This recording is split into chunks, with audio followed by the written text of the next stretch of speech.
El Observatorio de Venezuela de la Facultad de Estudios Internacionales, Políticos y Urbanos de la Universidad del Rosario presenta Esto no es una frontera, esto es un río. un espacio de discusión de los procesos políticos, económicos, sociales e internacionales relacionados con Venezuela, el país hermano. Así como de análisis de la integración e inclusión migratoria en Colombia. Sumérgete en este espacio de actualidad donde comprenderás por qué Esto no es una frontera, esto es un río.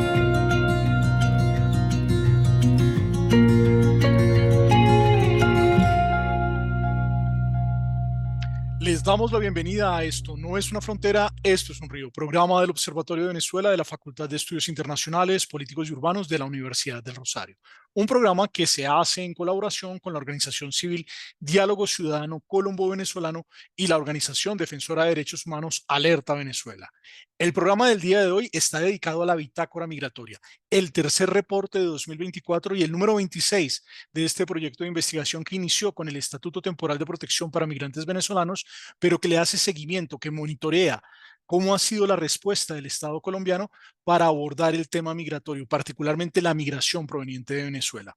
El día de hoy vamos a abordar esta bitácora migratoria que fue presentada hace una semana en la Universidad del Rosario. Ustedes pueden encontrar la presentación en el Facebook Live del Observatorio de Venezuela.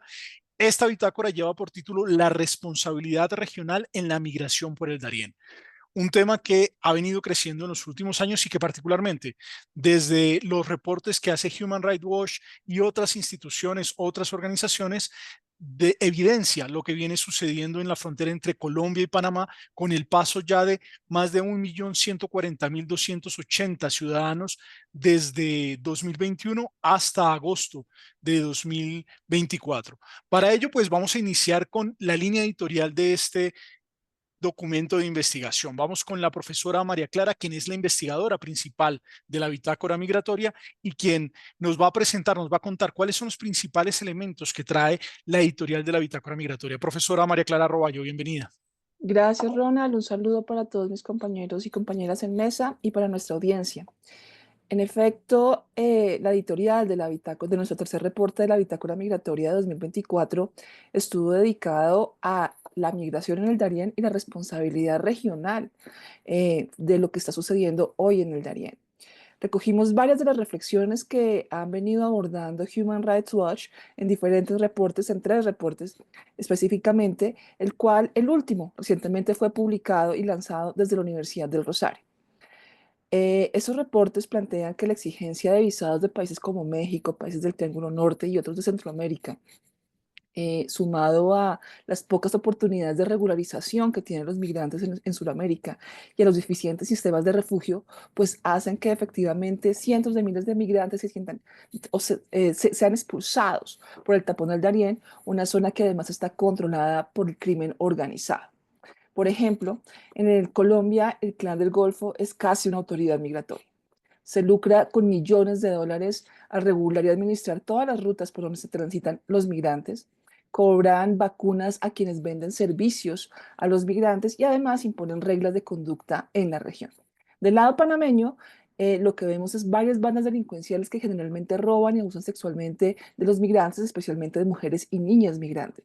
Y pues esto efectivamente deja miles de víctimas año tras año y pues hace de esta zona una de las más peligrosas y más letales para la población migrante en el mundo. En los últimos meses pues hemos visto una caída un poco de la migración. Sin embargo, también ha habido también otros factores, y es que han aparecido nuevas rutas irregulares para los migrantes, los cuales son más costosas y de más difícil acceso. Y pues esto de alguna otra manera es producto del endurecimiento de políticas, un endurecimiento progresivo de políticas de países como por ejemplo Estados Unidos, la cual han venido dándose con el apoyo de Estados Unidos. Y pues esto efectivamente ha generado pues una disminución del 29% con respecto al 2023 de la migración que se estaba moviendo allí. Por su parte, pues entre enero y junio de este año, también es un dato que queremos resaltar, es que aproximadamente 75.000 migrantes venezolanos que se movieron durante 2024 por esta ruta, que son de origen venezolano, 75.000 de ellos tenían PPT o tienen permiso por protección temporal, es decir, que estaban regularizados en Colombia. esos 75.000 corresponden a casi la mitad del total del flujo venezolano que se ha movido por 2024. Un flujo que, a comparación de otros flujos, tiene una proporción del 67%.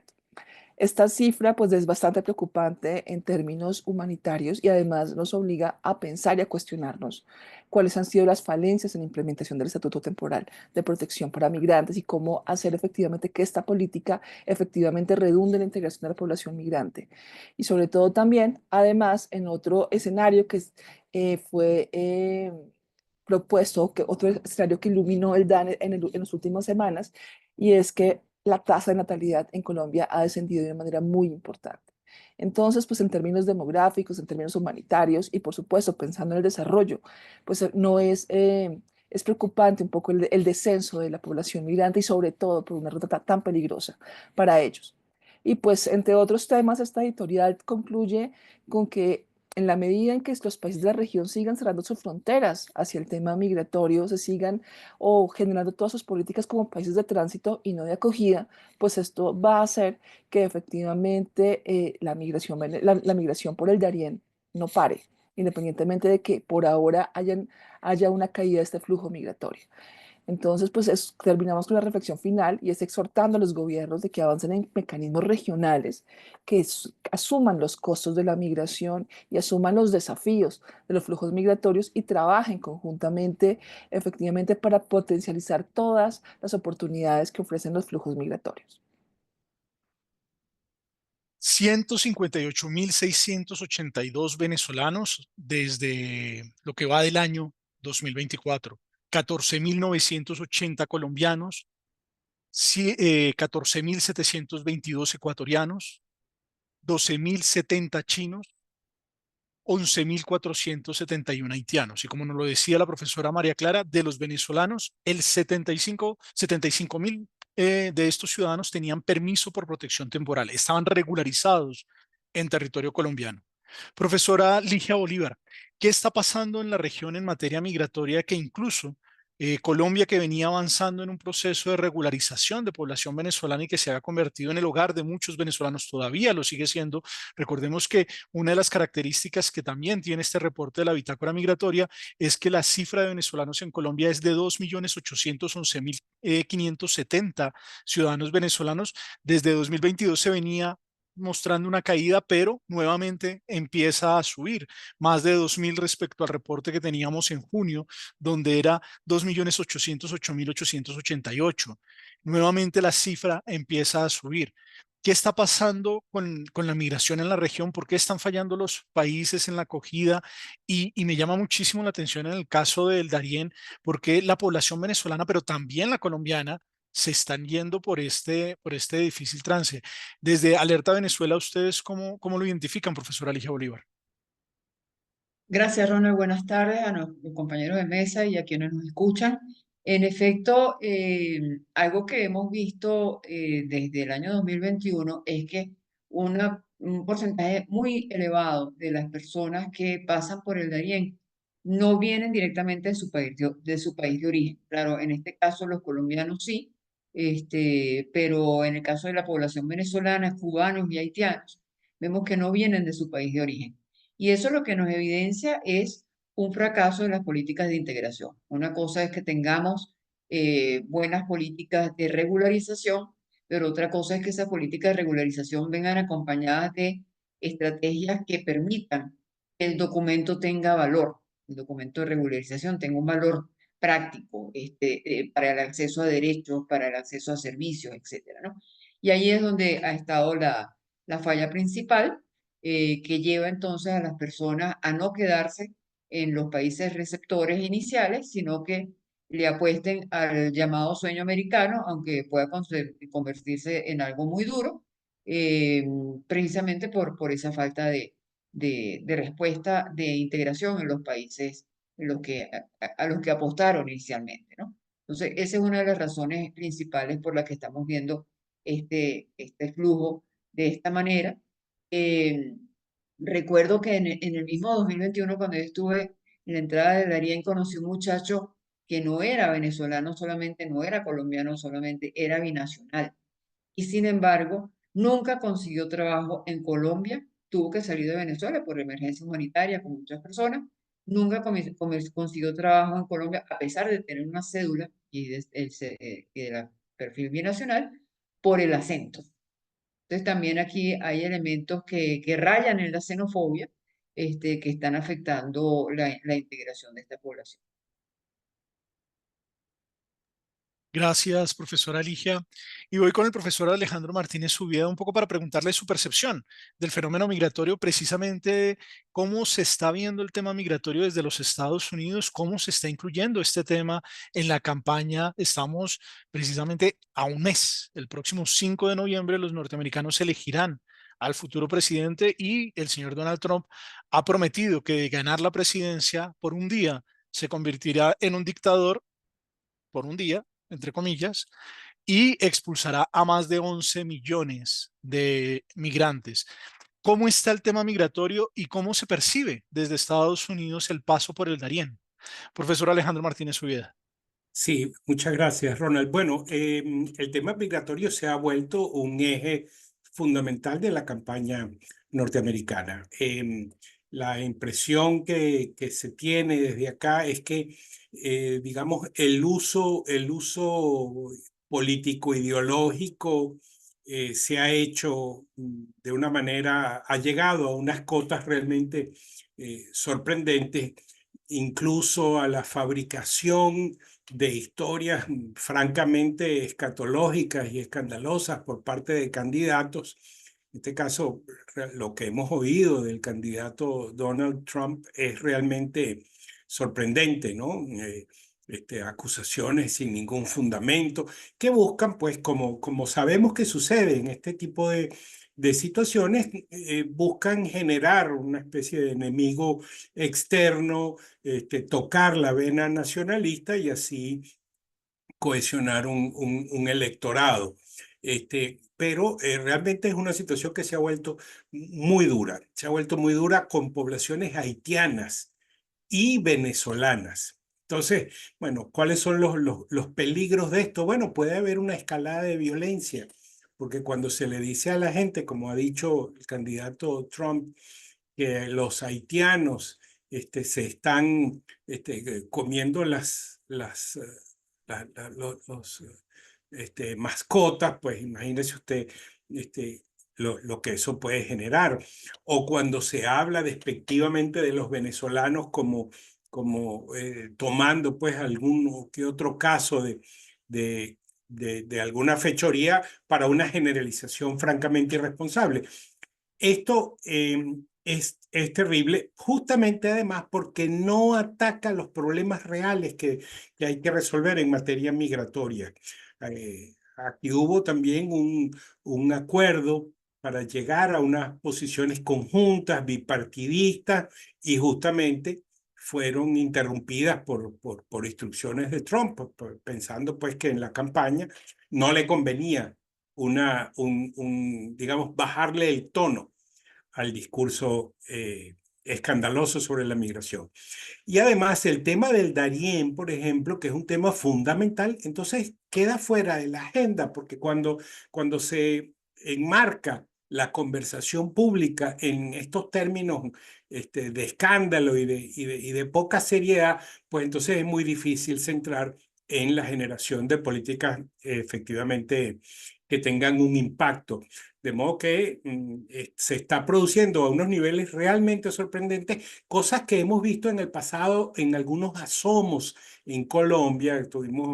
Recordamos el momento en que era alcaldesa Claudia López, que dio varias veces declaraciones torpes.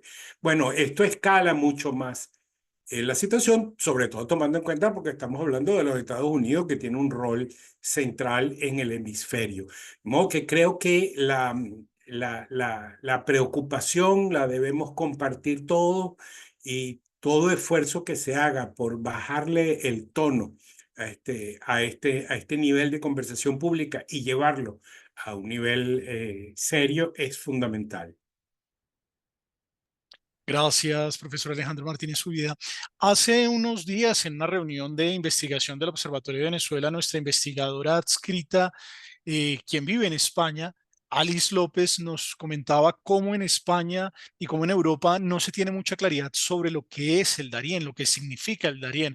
Y quisiera traer esa conversación al programa, Alice, un poco para que nos cuentes cómo perciben los europeos la selva del Darién, por qué les cuesta trabajo entender el nivel de la tragedia humanitaria que implica llegar o buscar llegar a los Estados Unidos atravesando esta selva.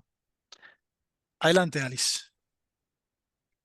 Un saludo para todos los que nos acompañan el día de hoy y a mis compañeros de mesa. Brian, como bien dices, durante nuestra charla respecto a cómo se ve el tapón del Darién desde Europa, es cierto que los medios de comunicación han cubierto varias noticias respecto al tema y muestran pues varias imágenes de cómo se vive y por qué estas personas tienen esas motivaciones para incurrir en este viaje que es muy complicado, como bien decía la profesora Ligia, con unas dificultades muy grandes, pero se queda bastante corto respecto a cómo son las dificultades reales.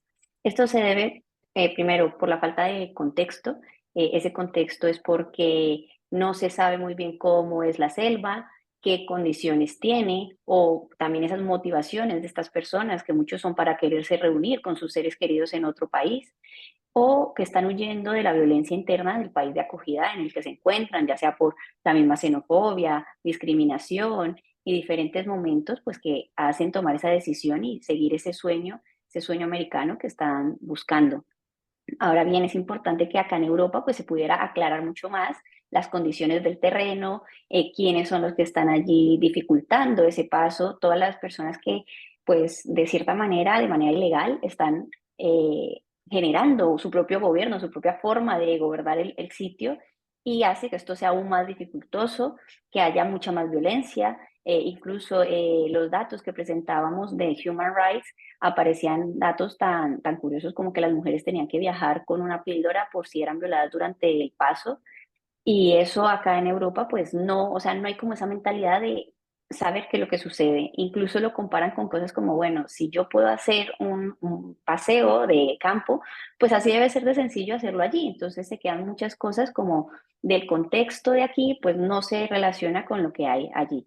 Y muchas veces aclarar este punto es difícil cuando no tienen esa visión global de todo lo que sucede y el riesgo que están tomando todos los venezolanos y todos los que intentan migrar, porque como bien decían, no solamente son venezolanos, sino ya chinos, colombianos, bueno, un montón de personas que están tomando el riesgo con tal de buscarse este sueño americano. Gracias, Alice. Vamos a Caracas con el profesor Antonio Delicio, profesor de la Universidad Central de Venezuela. Antonio, ¿cómo es percibido el paso de la población migrante por el Darién? ¿Qué información llega a Venezuela de lo que ha sido el trasegar ya de cientos de miles de ciudadanos venezolanos que han cruzado esta selva para tratar de llegar a los Estados Unidos y materializar este sueño americano? Sabemos que incluso hay propuestas que se los venden como si fueran paquetes turísticos y tal vez no hay la información suficiente para las personas que se suman por esta ruta. Antonio.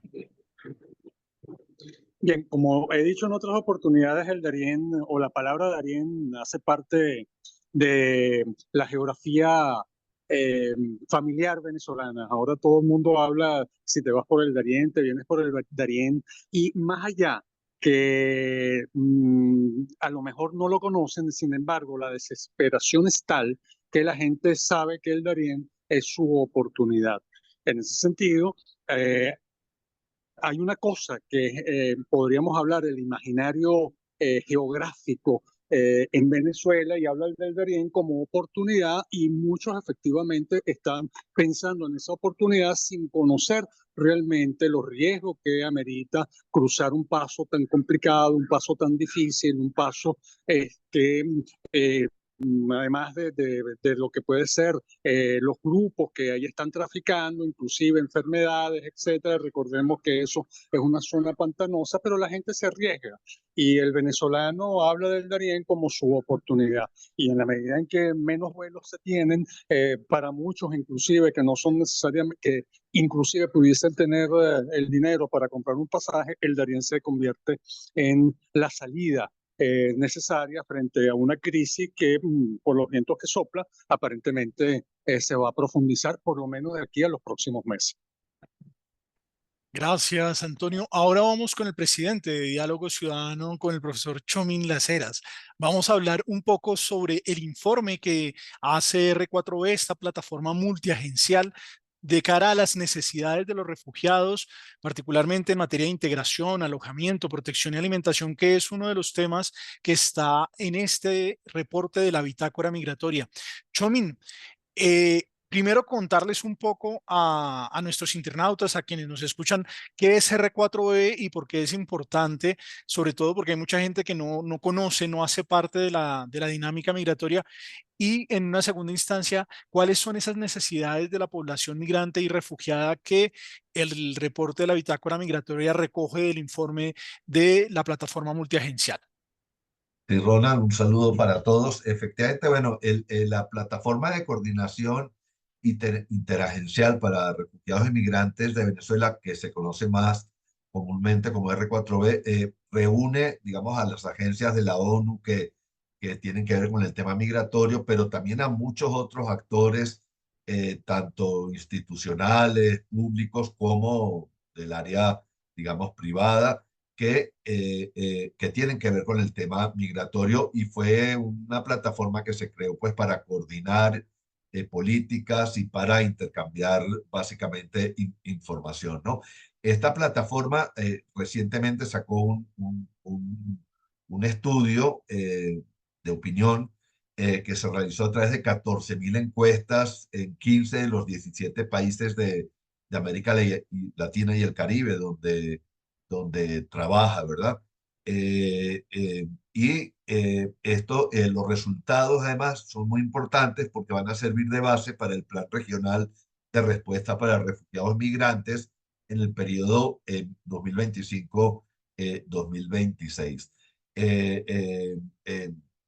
Básicamente se concentra en determinar cuáles son las necesidades que la migración venezolana representa en este momento en todo el hemisferio, y hay dos principales conclusiones. Una, que las necesidades de los migrantes que están ya en destino, es decir, en países donde ya se están quedando estabilizados, están integrados por los temas de integración, de alojamiento y protección. Mientras que aquellos migrantes que están en tránsito, como puede ser, por ejemplo, del tema que hemos hablado hoy del Darién, sustituyen el tema de la integración por el de alimentación. Así, es alimentación, alojamiento y protección, lo que tiene total lógica por lo demás.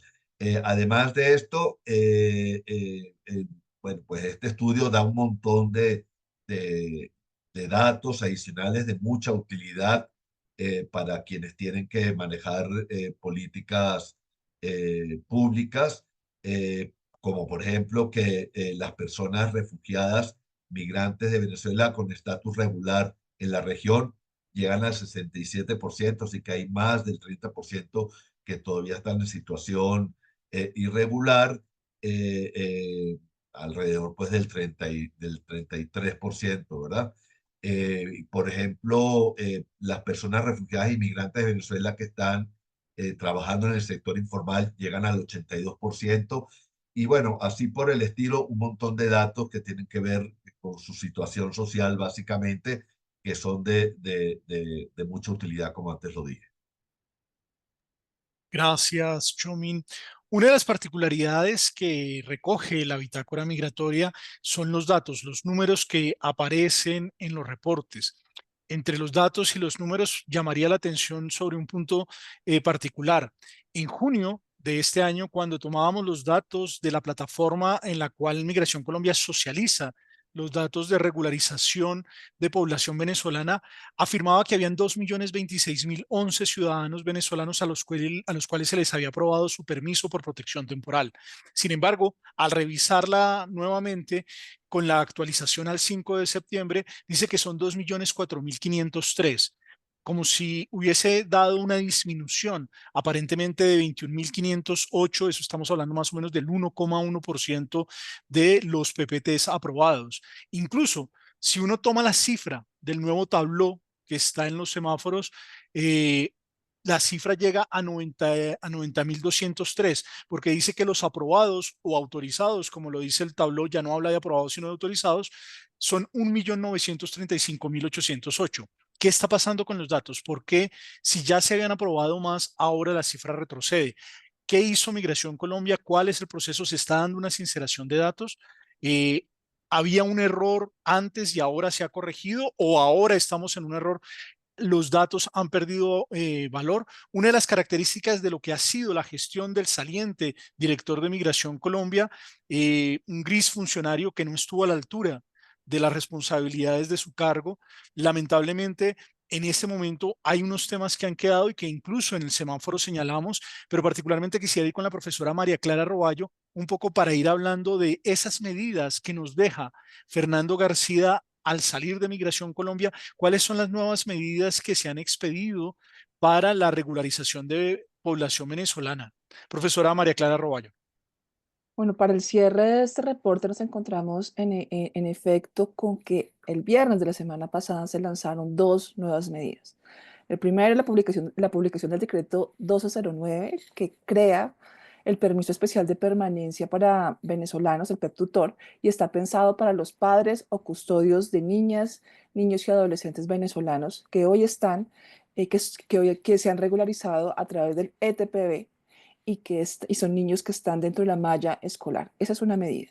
Y la otra presentó también un borrador de una resolución que crea la visa de visitantes, visitante especial. Ambas medidas han sido polémicas, han tenido varias respuestas por parte de la sociedad civil, en donde le han pedido a Migración Colombia que revise varios de los elementos que componen estas medidas, porque efectivamente no se ajustan a las necesidades del Estado colombiano para hacer frente a los flujos de migración de migrantes y refugiados de Venezuela. En el caso del PEP tutor, tal vez una de las críticas más importantes es que efectivamente lo más ágil, lo más, lo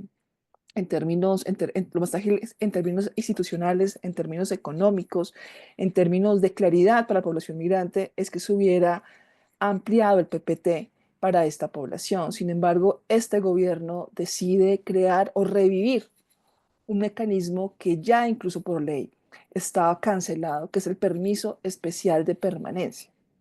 Para poder regularizar, el decreto dice que beneficiar cerca de 349.000 niños que hoy están, que son regularizados con el ETPB y que sus padres están en condición irregular.